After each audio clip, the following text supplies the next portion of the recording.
All right, hello everyone. Welcome to my channel. It's an educational channel, and we've been getting into a lot of Bible decodes.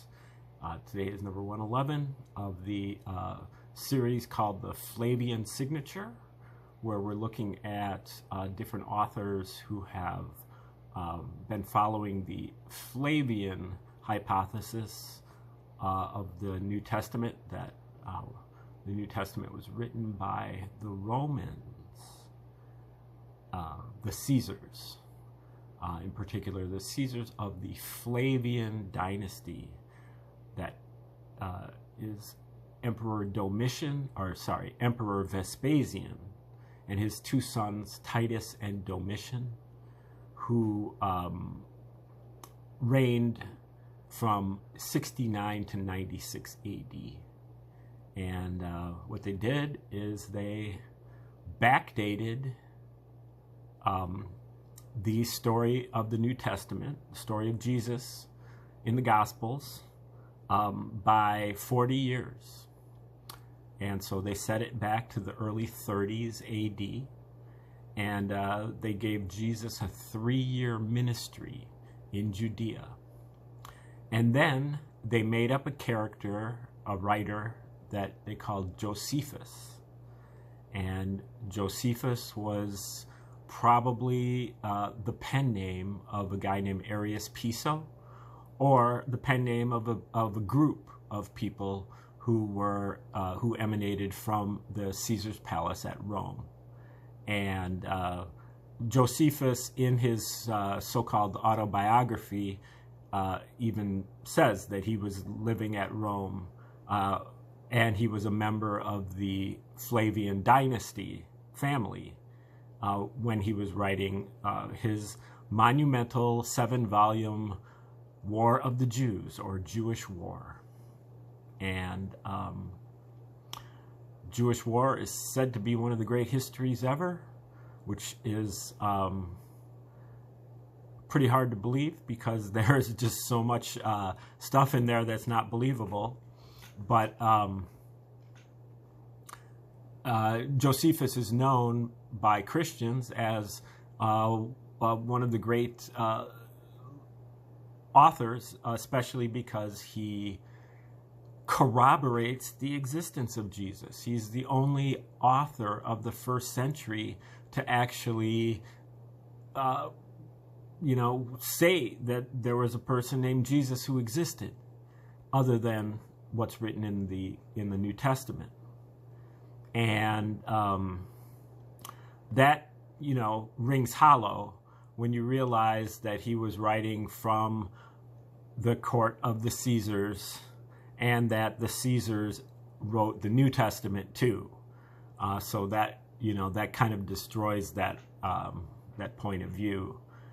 And what destroys it even more is you look at the history that Josephus writes in the Jewish War, and basically a Jewish war started in 66 AD, and Emperor Nero sent in General Vespasian to quell the revolt after the Jews had basically kicked the Romans out of Jerusalem.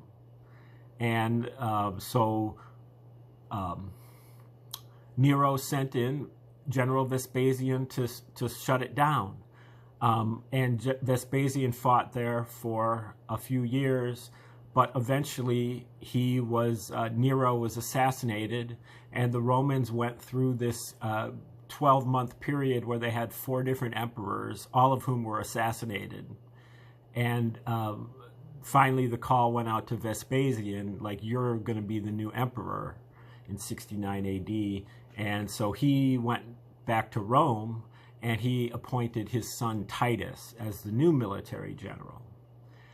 And the primary story in Jewish War is the 3-year military campaign of Titus in Judea from 70 to 73 AD. And so that parallels Jesus's 3-year ministry in Judea from 30 to 33 AD. And the parallels go on and on and on. Every place that Jesus goes, Titus goes, in the same order. And the things that happened to Jesus happen to Titus, and sometimes oblique way or parabolic way, but they and the predictions that Jesus makes in the New Testament are fulfilled by Titus in the War of the Jews, by Josephus, which leads anybody who's looking at both of them to conclude that Titus is the second coming of Jesus. Jesus predicts that he's going to return, and he returns as Titus. So you can put down your book of Revelation and stop waiting for the second coming to happen, because all you have to do is pick up your book of Josephus's Jewish War to recognize it's supposed to be a history, and it's regarded as one of the great histories of Western civilization. And right there in black and white, Titus fulfills one prophecy after another of Jesus's. So, but there are many other parallels beside that. Just to add on, the place where Jesus makes the prophecy are the places where Titus fulfills the prophecy. The date that Jesus makes the prophecy is 40 days off, or 40 years, often to the day, sometimes to the hour of the time that Titus fulfills the prophecy. But there are many other themes of the parallels between these two books. And we are looking at a book that just came out about 6 months ago from Michael Menescotz, Menasgotz, called Christianity's Origins as a Flavian Secrecy Cult. And in this book, Menescotz kind of follows along from what Joseph Atwill did in his book Caesar's Messiah. It came out about 20 years ago, where he coined this term, the Flavian signature, and that he looked in particular at a group of parallels between the two books that are like 46 of them, and they're all in order in both books. So as you move forward in the Gospels, you also move forward in War of the Jews, and there's each parallel is, you know, one step at a time, and there's like 46 of them. And it's not just one way. It's not that just Josephus is just parodying Jesus. Jesus is also parodying Josephus right back. So it's a mutual set of parallels, and that mutuality pretty much guarantees that whoever wrote Josephus also wrote the New Testament. They were written by the same people at the same time for the same reason. And the primary reason is that the Romans were sick and tired of the Jews. The Jews were a thorn in their side, so to speak.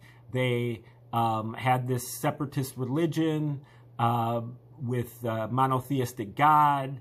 They believed they were the chosen people. They had all these idiosyncratic rituals, animal sacrifices, and kosher food laws, and circumcisions, and strictures against graven images that just made it a pain for the Romans to try to assimilate them. They had hundreds of other nations under their purview, and the Jews were the most difficult to assimilate. And the Romans were running low on resources, trying to fight these dudes in war, and these constant wars, revolutions, insurrections, and revolts. So they and the Jews were waiting for a Messiah. From prophecies in the Old Testament, they were waiting for a Messiah, and the Messiah that they were waiting for was a military commander who was going to rise up and overthrow the Romans or whoever the colonial power was, and regain sovereignty over Jerusalem, the temple. And so, and several candidates for the Messiah really arose during this Jewish war, including Eleazar and John and Simon. These are like the three leaders of the Jewish resistance here in this war. And so to kind of fight back in a form of psychological warfare, a psychological operation, the Romans decided to create a Messiah who was a Prince of Peace and who believed in rendering unto Caesar what is Caesar's, who believed in turning the other cheek to oppression, who believed in walking an extra mile with the Roman soldier's backpack, who believed that the Roman slave owner had the greatest faith in all of Judea, and who told his Jewish counterparts to forgive the Romans, for they know not what they do. And who, when he actually did erupt in an act of defiance, that his defiance was always against the Jews, overturning the tables outside the temple of the money changers who were Jews, who were the money changers who were turning the Roman coins, which had graven images on them of the Caesars, to the Jewish coins so that they could bring them into the temple. And the people who were selling rams and lambs and pigeons and doves for their animal sacrifices outside the temple, disrupting that, because that was a Jewish ritual, their animal sacrifices. And so Jesus went right after the Jewish rituals and the Jewish strictures that they had as part of their law. When asked about the Jewish law, Jesus only is able to recite 5 of the 10 commandments. And he does a bunch of other things that are pro-Roman and anti-Jewish throughout the Gospels. So this is a plant from the Romans, and it worked. But it's more than that, because it's a total mockery of the Jews and whatever Gentiles believe in it. The hoi polloi, who eventually, it was originally targeted at the zealous Jews, but eventually it became targeted at Roman slaves and Roman soldiers and other Roman commoners. Now, that is the motive for the Romans, but the Romans also had the MO, the method. They had created several religions for propaganda reasons during the first century.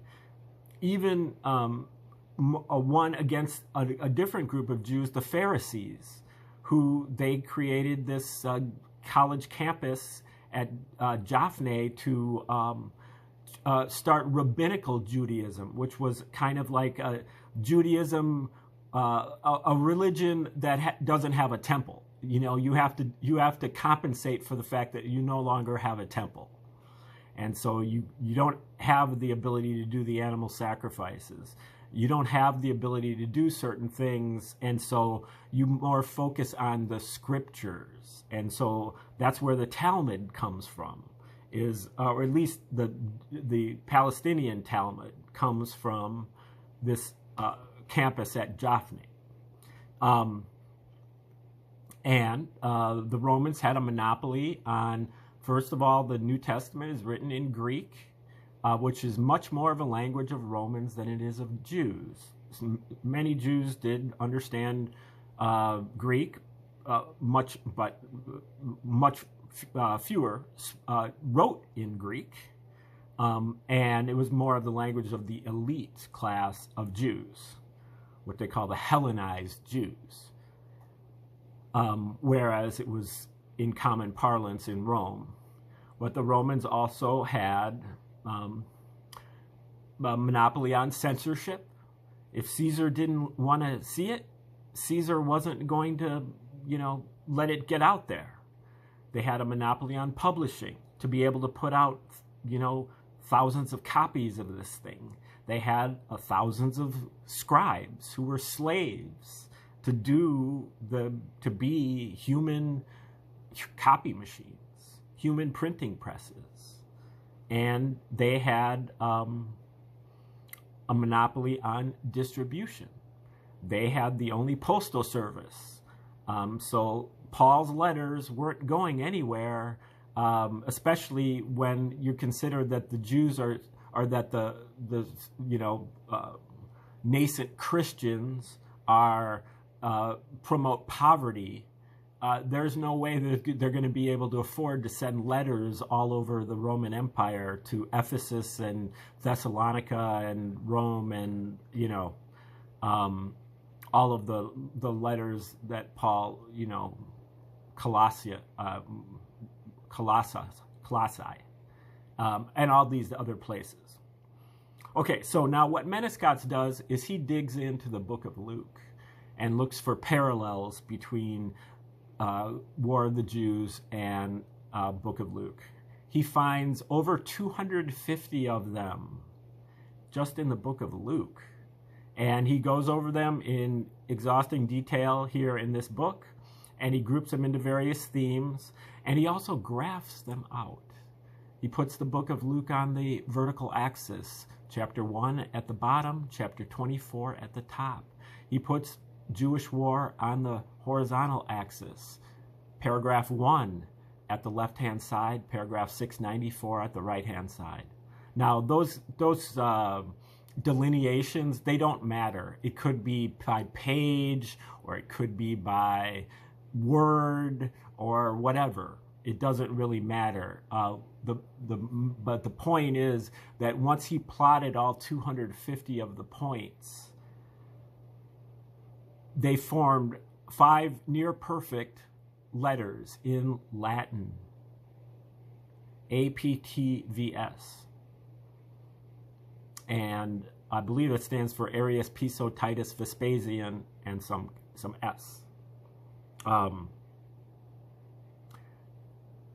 But the main point is that it is not a random pattern.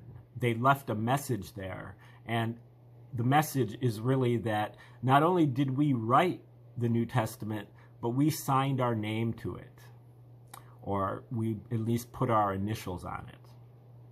Okay, so now we're going to get into a set of parallels here that Menescats goes into that compares Jesus in the Gospels to Josephus himself, because Josephus claims that he was a Jewish general in this war, and that he eventually surrendered to Vespasian. And when he surrendered to Vespasian, he recognized that God now favors the Romans and not the Jews, and so he defected to the Romans.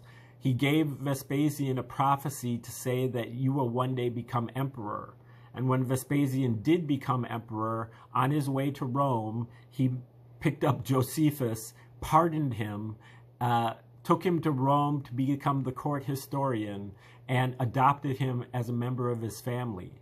And so now he's known as Flavius Josephus. So that is not believable whatsoever, but that's the story. And that's the character of Josephus. So now we go into some more parallels between the life of Josephus and the life of Jesus. And just like Jesus in Luke, Jewish war describes how Josephus promoted the idea that commoners should pay taxes to Rome and submit to oppression and accept servitude and give up possessions and wealth and accept little or no pay. And his story equates grass with food. Okay, so here it says, it looks like it's coming from Luke 12:14-33. Jesus teaches to be like a servant, to sell your possessions and give away your money, and that soldiers should be content with low wages. In Luke 12:14, he teaches to sell your possessions and give your money to the needy, and that you should not worry about having clothes or possessions. Verse 28 talks of grass, which is cast into the oven, and you should quote, seek not you what you shall eat. And this is all mirrored by Josephus's argumentation in Jewish War, paragraphs 251 onwards. That's book 2, chapter 8, paragraph 2. And you can get a copy of Josephus online and follow along if you'd like. You can also get a piece of graph paper, and you can put down the dots as they're laid out, so you can check all of this for yourself. You don't have to believe me.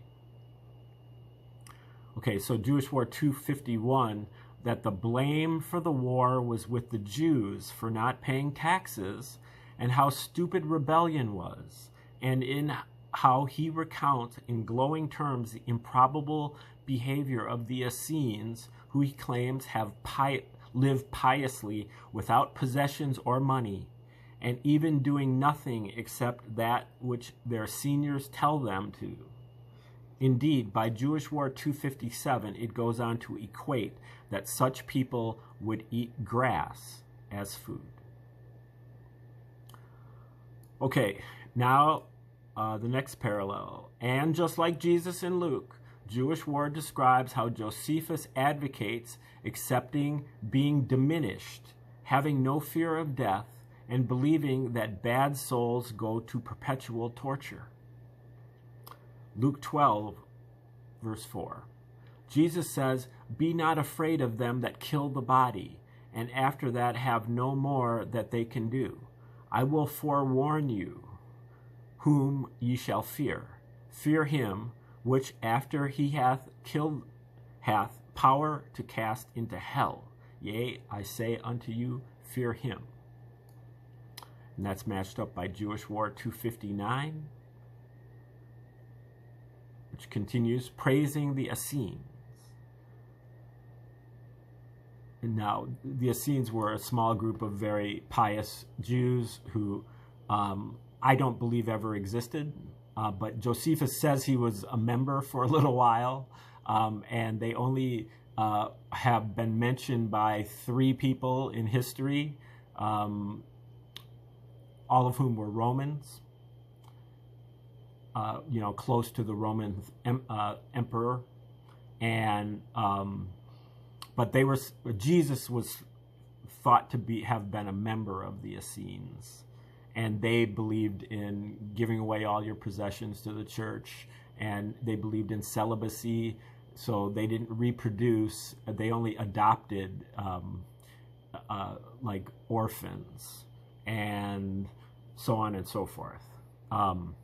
So Josephus praises the Essenes, saying how they have a rigid 4-tier class system, and how our war with the Romans gave abundant evidence what great souls they had in their trials, wherein, although they were tortured and distorted, burnt and torn to pieces, but they smiled in their very pains, and laughed, and resigned up their souls with great alacrity, as expecting to receive them again.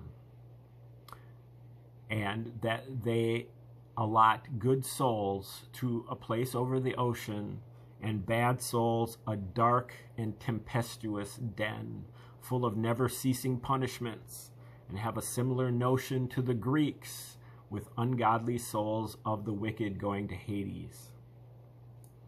Okay, next parallel. And just like Jesus in Luke, Jewish War describes at his capture by the Romans, Josephus was subjected to soldiers casting lots over him, and his city had a den of robbers, and clothes that in a sense were his were parted. Starts with Luke 19:45. Has Jesus talking of the temple of Jerusalem, saying, "You made it a den of robbers." And then later 23:34 tells how at his execution the Roman soldiers cast lots over him and parted his clothes. By contrast, in Jewish War 433, book 3, chapter 8, paragraph 7, the cavern or grave that Josephus was hid in is specifically described as a den, along with these 40 eminent Jews. But Jewish War describes Jewish leaders in general as robbers, since the political narrative being promoted is that Judea's bid for independence should be seen as the Jewish leadership stealing it from Rome. Josephus himself seems to be an exception since he advocated surrender to Rome. From that perspective, his city therefore contained a den of robbers. In this cavern or grave or den, Josephus was faced with an insurrection where these 40 Jews demanded a suicide pact. They were all trapped under the underground, and they entered into a suicide pact. And Josephus somehow made it out as like they drew lots to see who would kill each other, and it ended up they came down to the last two, and Josephus was one of the last two, and then they decided to abandon the pack, and both of them tried to survive. So where these 40 Jews demanded a suicide pact and threatened to kill him when he declined. At his suggestion, they cast lots 39 times for which of them would kill the next of them. But luckily for him, Josephus was in the final two who decided not to kill each other. So soldiers cast lots over him. Earlier, during the siege and Jewish war, Josephus tried to convince Vespasian that the city had plenty of water, so he had clothes spread out across the battlements, soaked in water. So he's saying that is another sense of being parted, which strikes me as kind of a reach, but, you know, you can see the other parallels that, you know, hold it together. And, you know, not all the parallels are, you know, so strong that they're going to blow you away. Some of them are there just so that they can put a dot on the graph. But there are enough very strong parallels to show the pattern, and then some of the parallels you actually have to hunt and look for. And some of them are extremely well hidden. Some of them are much more obvious. It's a mixed bag, you know. There's 250 of them, so you know, you can probably dismiss, you know, 50 or 75 of them as being, you know, easily coincidental. But then when you start seeing the sheer numbers of them, you start to recognize that, well, maybe these coincidental ones are kind of there on purpose too.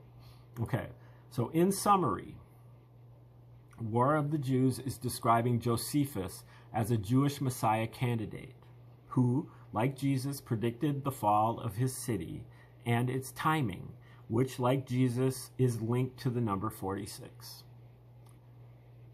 Who promotes a philosophy that matches that of Jesus in extreme detail, whose associates' names frequently match those of Jesus, and whose story refers to the same historical figures,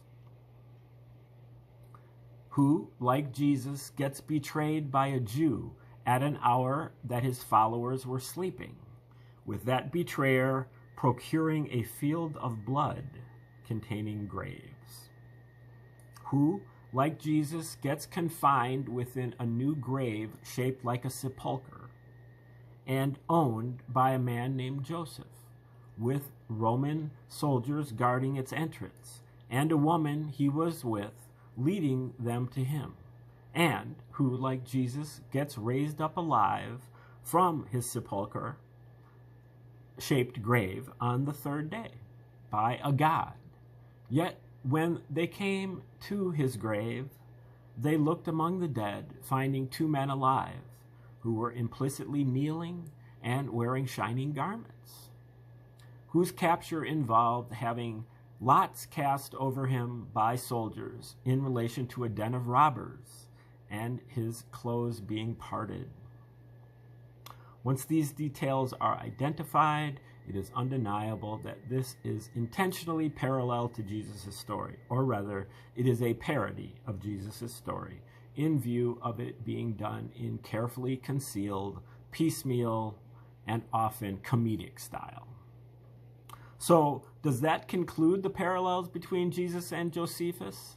Not even close.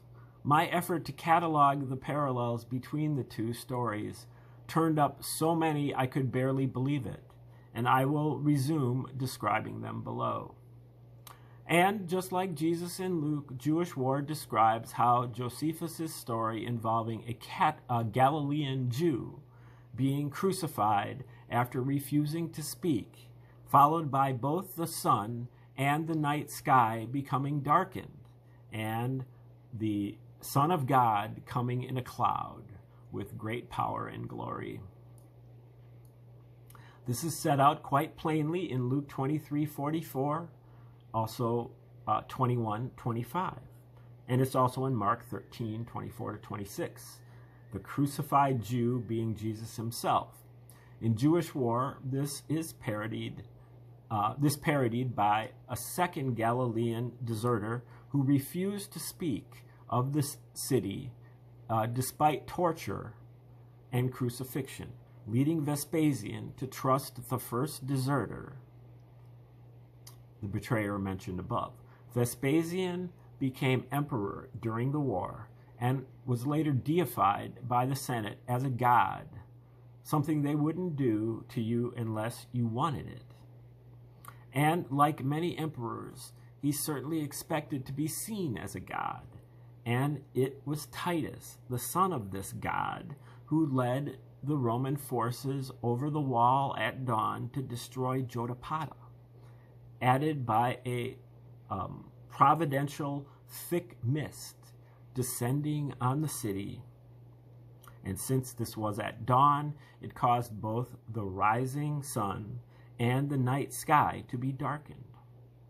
And this helped him take the city and kill 40,000 Jews, suffering only one casualty, therefore demonstrating great power and glory. Okay, that's the kind of stuff that's in this history that Josephus writes. You know, we killed 40,000 Jews and we suffered one casualty. Yeah, right. Like, only if you had like a nuclear weapon could something like that happen. Anyway, we're going to stop right there, and we're going to resume these Bible decodes when we come back tomorrow.